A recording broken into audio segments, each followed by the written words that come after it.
සස්ත්‍රවාදියා කියලා රටේ පාලනය කරන්න පාතාල නායකයෙක් දුන්නොත් මොකද වෙන්නේ? ඒ රට ඉවරයි. රට කරන රාජ්‍යව දැවි වෙන්න ඕන. ඌ දැවි නොවුනොත් මොකද වෙන්නේ? රට රාජ්‍යව කරණයි. රට සස්ත්‍රවාදී රාජ්‍යවත් කියලා රණවිරුවෝ කියන බෑ. අපේ දරුවන්ගේ රට මේක මතක තියාගනින්. අන්ට කුමාර ඔබ නපුංසක වෙන්න පුළුවන්. යකෝ අපි නපුංසක නෑ යකෝ. තරවල මරපන්. අපි බය නෑ යකෝ. අපි බය නෑ. අන දිනවා. අන්ට කුමාර මේ දාලා මරපන්. අපි බය නෑ යකෝ. මාර කඩේ යන්න කොටියට. හැබැයි ආණ්ඩුව ජාතිවාදයන් කියන දේවල් කරනවා.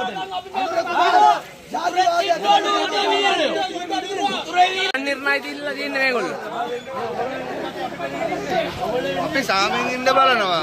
ඉතින් අපි මේ ඇවිල්ලා තියෙන්නේ අපි කතා කරන්නේ මේ ලංකාවේ දෙමළ සංහාරයක් උනේ නෑ ඇත්තම කතාව.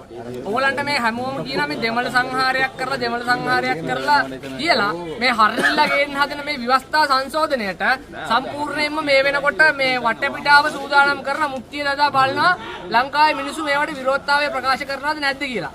ඉතින් මේ තමයි සිංහල මිනිස්සු සංහාරය කරපු ඒවා. මේ තියෙන්නේ උපවේලි සාමාන්‍ය පුරාසියන් මරපු ඒවා. හරිද?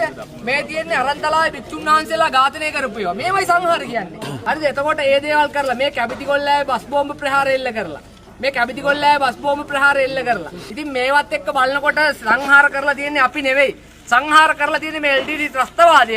අපි කරුණා කරලා අනුර කුමාර දිසානායකට කියනවා ඔබතුමාට කොන්දපණ ඇතුව මේ රටේ ඒකීයභාවය පිළිගන්න බැරි නම් මේ රටේ ඒ ස්වෛරීත්වය පිළිගන්න බැරි නම් ඔබතුමාගේ දීලා යන්න මේ ඕක ළමයෙකුට එච්චරයි කියන්න තියෙන්නේ. හරිද? ඔව් පැලවත්තේ නීතිය ආණ්ඩු ක්‍රම ව්‍යවස්ථාවට ගේන්න එපා. අනිත් කාරණාව මේ රටේ ඒකීය රාජ්‍යයක් විදියට මේ රට සියලුම ජනවර්ග වලට නිදහසේ ජීවත් වීමේ අයිතිය තහවුරු කර යුතුයි. ඒ වෙනුවෙන් අපි අකණ්ඩව සටන් කරනවා. මේ රටේ ඉන්න පුරවැසියන්ට අපි කියනවා, මේ රටේ ඉන්න රටවැසියන්ට අපි කියනවා එන්න මේ රටේ ඒකීයභාවය වෙනුවෙන් සටන් කරන්න එන්න. මේ රට ඒකීය විදියට රැකගෙන අපි අනාගතයේ ඉන්න දරු පරම්පරාවන් වලට මේක දායාද කළ යුතුයි. විශේෂයෙන්ම 4 වෙනි ඊළාම් යුද්ධය වෙනකොට අපේ රටේ රණවිරුවන් 27000කට වැඩිය ජීවිත පරිත්‍යාග කළා මේ රටේ ඒකීයභාවය ආරක්ෂා කරන්න. ඔවුන්ගේ මේ කැපකිරීම විනාශ කරන්න දෙන්න එපා. ඔබේ ඡන්දයෙන් ඔබට දැන් මේ වෙනකොට අපි දකිනවා ඔබේ ඡන්දයෙන් මේ වෙනකොට වෙනත් මානයකට ගෙනියනවා. අපි කියනවා අනුර කුමාරට මේ අගමැති හරිව පුළුවන් නම් අයින් කරලා පෙන්නන්න මේ ආණ්ඩු ක්‍රම ව්‍යවස්ථා සංශෝධන ගෙනල්ලා මේ රට බෙදන්න හදන හරණයට විරුද්ධව එක පියවරක් කරන් පෙන්නන්න කියලා අපි අභියෝග කරනවා අනුර කුමාරට. පුළුවන් නම් කට ඇරලා මේක ඒකීය රාජ්‍යයක් කියලා කියන්න. මොකද අපිට ආරංචි මේ වෙනකොට පොසොන් පොයටවත් ඉන්නේ නැතුව ප්‍රංශ ගිහිල්ලා ඩයස්පෝරාව එක්ක සාකච්ඡා කරන්න හදනවා කියලා අපිට ආරංචි. ඔයාට ඩයස්පෝරාවේ මනදොල සපුරන්නේ නැත්තම් ඔයා කට ඇරලා කියන්න මේක ඒකීය රාජ්‍යයක් ආණ්ඩු ක්‍රම ව්‍යවස්ථාවෙන් පිට ඔයා කටයුතු කරන්නේ නැහැ කියලා කියන්නේ කියලා අපි අභියෝග කරන අනුර කුමාර දිසානායකට. முள்ளிவாய்க்கால் மே 18 பல ஆயிரக்கணக்கான மக்கள் தங்கள் உறவுகளை நினைவு கூர்ந்தார்கள்.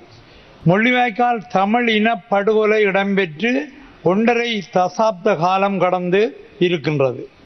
16 வருடங்கள் பூர்த்தியாகிவிட்டது.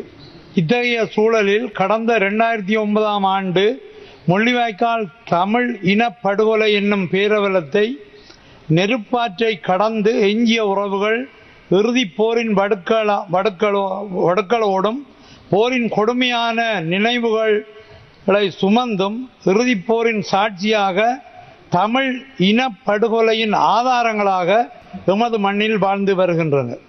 இருப்பினும் தமிழின படுகொலை இடம்பெற்று 1.5 தசாப்த காலங்கள் கடந்துவிட்ட போதிலும் எமது மக்களுக்கு நீதி கிடைக்கவில்லை. எமது மக்களுக்கு அநீதி இழைத்தவர்கள் மற்றும் அநீதி இழைப்பதற்கு துணை நின்றவர்களுக்கு தண்டனைகள் வழங்கப்படவில்லை. இந்த நிலையில் வருடந்தோறும் மே 18 அன்று எமது உறவுகள் தமிழின படுகொலையை நினைவு கூறுகின்றனர். இதன் மூலம் தமிழின படுகொலைக்கான நீதியை கோருகின்றனர். அத்தோடு தமிழின படுகொலையை மேற்கொண்டவர்களுக்கு தண்டனை வழங்கப்பட வேண்டும் எனவும் வலியுறுத்துகின்றனர். இவ்வாறாக கடந்த 16 ஆண்டுகளாக எம் உறவுகள் நீதியை எதிர்பார்த்து காத்து கொண்டு இருக்கின்றனர். இத்தகைய சூழலில்தான் கனடாவின் பிரம்டன் நகரத்தில் சிங் கௌசி பூங்காவில் தமிழின படுகொலையை நினைவு கூறும் வகையிலான தமிழ் இன அழிப்பு நினைவு தூவி கடந்த 10ஆம் தேதி பிரம்டன் நகரத்தின் மேஜர் பெட்டிக் பிரவுன் அவர்களால் திறந்து வைக்கப்பட்டது. இந்த நிலையில் 16 ஆண்டுகளாக தமிழின படுகொலைக்கான நீதியை கோரிக்கொண்டு காத்து கொண்டிருக்கும் நமது பாதிக்கப்பட்ட உறவுகளுக்கு கனடாவின் இச்செயல்பாடு புதிய தெம்பை தருவதாக அமைந்துள்ளது. நீதி கிடைக்குமா என்று ஏங்கியிருக்கும் நமது உறவுகளுக்கு ஒரு நம்பிக்கையை தருவதாக உள்ளது. இந்நிலையில் தமிழ் இன படுகொலையின் 16ஆம் ஆண்டு நினைவேந்தலுக்கு கனடிய பிரதமர் மார்க் கார்னி இரங்கல் தெரிவித்துள்ளார். தமிழ் சமூகத்தின் உணர்வுகளை புரிந்து கொண்டு எமது துயரில் பங்கேற்று ஆறுதல் சொன்ன கனடிய பிரதமர் மார்க் கார்னி அவர்களுக்கு பலி சுமந்த மக்களின் பிரதிநிதியாக இவ்வுயரிய சபையிலே தலை சாய்த்துக் கொள்கின்றேன். மேலும் தமிழின படுகொலைக்கு காரணமானவர்களை பொறுப்பேற்க செய்வதிலும் உண்மை நீதி கிடைப்பதற்கும் சர்வதேச அளவிலான முயற்சிகள் மற்றும் நடவடிக்கைகளுக்கு கனடா தொடர்ந்தும் ஆதரவளிக்கும் என்ற செய்தியானது அவலத்திலிருந்து மீண்ட எமது மக்களை பேராறுதல் அடைய செய்திருக்கின்றது. கனடாவின் ஆதரவு கரங்களை இறுக பற்றிக் கொள்கின்றோம்.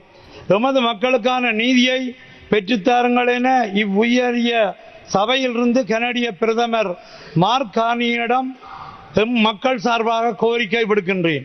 அந்த வகையில் பேரவலத்தில் இருந்து மீண்டு தமிழின அழிப்பின் சாட்சியமாக ஆதாரமாக பலி சுமந்த மண்ணில் இருந்து கொண்டு தமிழின அழிப்புக்கு நீதியை எதிர்பார்த்து கொண்டிருக்கும் மக்களின் பிரதிநிதியாக கனடாவின் இச்செயல்பாட்டை வரவேற்கின்றேன். கனடாவுக்கும் பிரம்டன் நகர மேயர் பெட்டிக் பிரவுன் அவர்களுக்கும் எமது உறவுகளின் சார்பில் இதயபூர்வமான நன்றிகளை தெரிவித்துக் கொள்கின்றேன். நன்றி.